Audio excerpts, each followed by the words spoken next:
So someone passes away, you're charged with selling the house. Do you have to find the deed first? Stick around and find out. Hey, this is Bill Eaves, probate expert and licensed associate broker with RE/MAX in Bensalem and licensed agent with RE/MAX down the shore.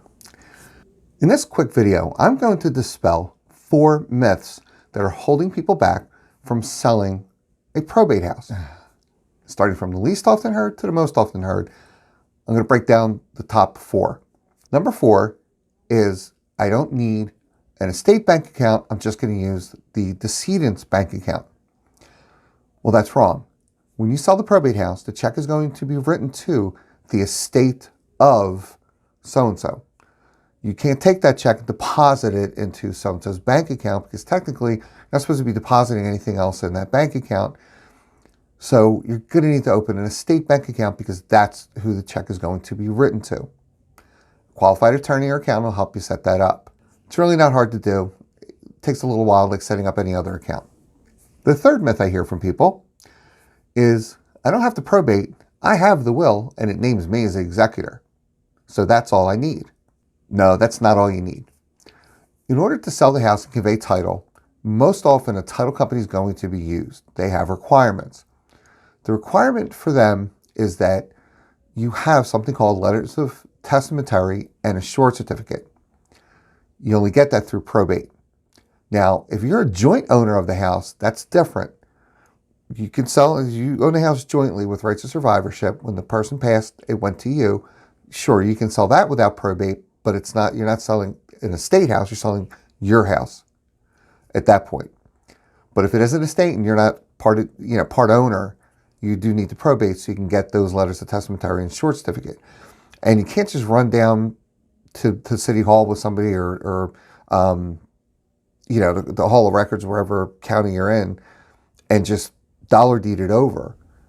And the reason you can't just dollar deed it over is that your name's not on the deed. So you're going to have to sign their name, which you can't do. Which brings me to the number 2 myth. I don't need a will. I don't need a probate. I don't need any of that stuff because I'm the power of attorney. First, there are many different types of powers of attorney, but I'm not an attorney myself. I'm not a lawyer, so I'm not going to get into the different types. Suffice it to say, the power of attorney expires the moment the person passes away. A power of attorney does not survive death. So again, if it comes out that the person passed away, you do not have the right to sell the house if you're using a power of attorney as your only legal proof that you can sell the house. You need a little bit more than that. And the number 1 myth, believe it or not, is people think they have to find the deed that was created when the decedent purchased the house. They need that to sign it over.